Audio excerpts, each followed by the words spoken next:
Olá, meu nome é Luiz Roberto, uma vez mais vou apresentar um vídeo para falar hoje sobre a reprodução. Esse material nós encontramos em O Livro dos Espíritos, a partir da questão 686, e também no livro A Gênese, no capítulo 11, Obras da Codificação Espírita, feita por Allan Kardec. Naturalmente, ele é encontrado também em outras obras da literatura espírita que tratam desse assunto. E esse material que eu vou apresentar agora, eu tenho como norte um texto que eu encontrei na internet de um moço chamado Renato Confolonieri.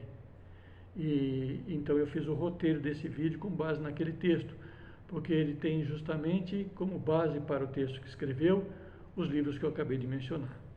Mas releva dizer também que essa matéria ela é tratada em outras obras do Espiritismo, por outros espíritos, outros médiuns, em textos, vídeos, por estudiosos e expositores da doutrina espírita que tratam desse assunto. A gente procurando não vai fazer força para encontrar não, porque vai encontrar rapidinho. De começo, cabe que nós salientemos que a lei de reprodução, da qual nós vamos tratar hoje, é uma lei natural e imutável. E é a oportunidade que temos de cocriar com Deus, na confecção dos nossos corpos, favorecendo assim a reencarnação dos espíritos, tanto dos espíritos locais, no nosso caso os espíritos da Terra, bem como daqueles que pela bondade e justiça de Deus são encaminhados para a reencarnação em nosso planeta, em nosso meio. Vou fazer um aditamento a isso, lembrando que nem todos nós temos condições de projetar do nosso corpo perispiritual um corpo físico que há de se formar no ventre da nossa futura mãe. Sendo necessária a reencarnação, então, os técnicos do mundo espiritual nos auxiliam na formação desse corpo. E é claro que no curso de muito tempo, nós vamos aprender a fazer, então, de modo próprio, saberemos cocriar com Deus na confecção do nosso próprio corpo. Vamos lembrar também que as espécies da Terra, elas se multiplicam e se perpetuam pelos atos da reprodução ou procriação. E sem ela, as espécies não se multiplicariam e a vida física pereceria ou sequer existiria. Lembremos que as espécies, elas duram pelo tempo que for necessário à sua existência no planeta. Lembremos ainda que os vegetais e os animais, ao longo da história, isso está registrado pela ciência acadêmica, têm surgido e desaparecido, sendo sempre substituídas animais e plantas e animais, por outras espécies mais aprimoradas. E, da mesma forma, ocorre com a espécie humana, cujos corpos vêm sendo substituídos no correr dos milhões de anos e se aperfeiçoando cada vez mais em qualidades e aptidões para o acolhimento do espírito humano imortal mais evoluído. E dessa forma, a humanidade de hoje, ela é herdeira física e, por que não, também moral, da humanidade extinta de ontem. E no futuro, a atual humanidade, da qual nós fazemos parte, também será substituída por outra melhorada em seus corpos, para os espíritos, então, mais evoluídos, encetarem a sua reencarnação. Aqueles de nós que tivermos também evoluído, faremos parte, então, dessa nova espécie, dessa nova humanidade. A multiplicação das espécies, então, ela ocorre pela reprodução. E a modificação dessas, no curso do tempo, ela ocorre pela ordem natural das coisas, pelo correr do próprio tempo, ou pelas ações dos homens, pelas ações dos humanos.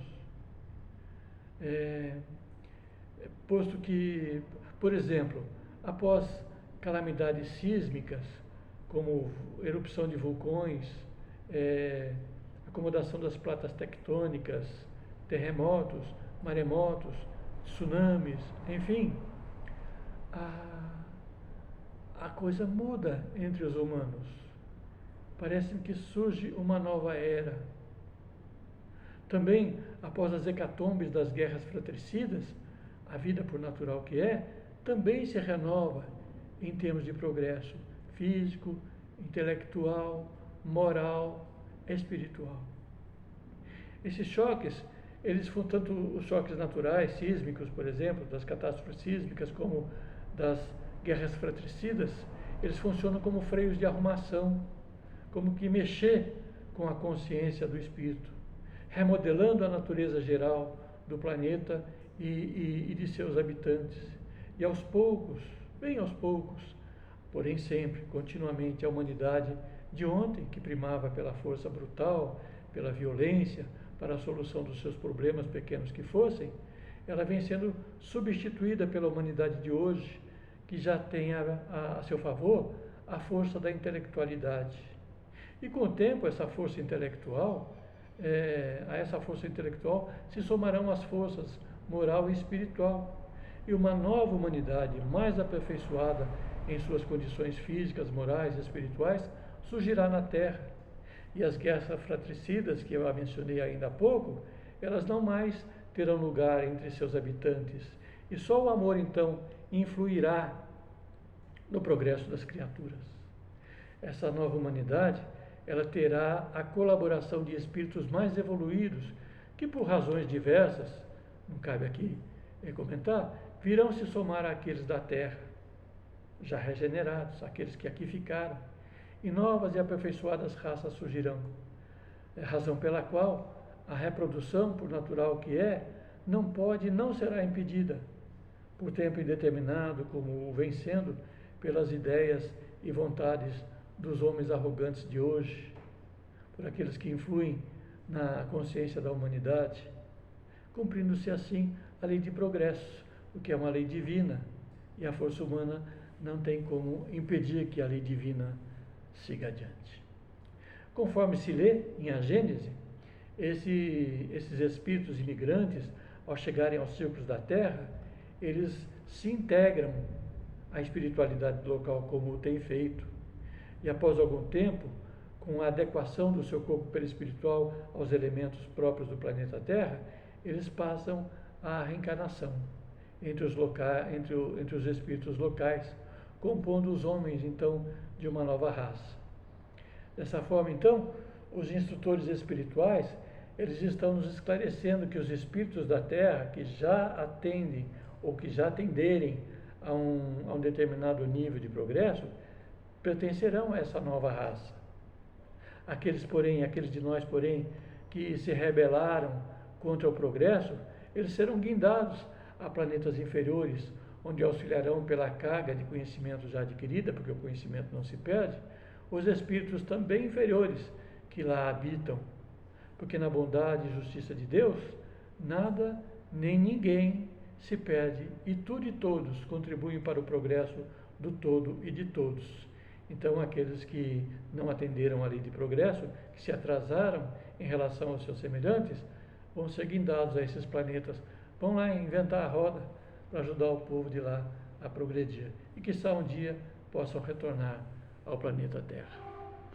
Se alguém tem dúvida disso, recomendamos que leiam o livro Exilados de Capela, do comandante Edgar Amon, no qual a espiritualidade exemplifica a queda e a redenção do espírito imortal diante das leis do Criador. Esse livro, Exilados de Capela, fala daqueles que foram exilados ou degradados, exilados é a palavra mais correta, para o planeta Terra, e aqui ajudaram então a nossa humanidade a progredir. Na tradição católica, esses espíritos são chamados de anjos caídos. Mas compartilhe aí nos nossos vídeos, são dezenas de vídeos, com seus amigos espíritas. O vídeo é para os espíritas.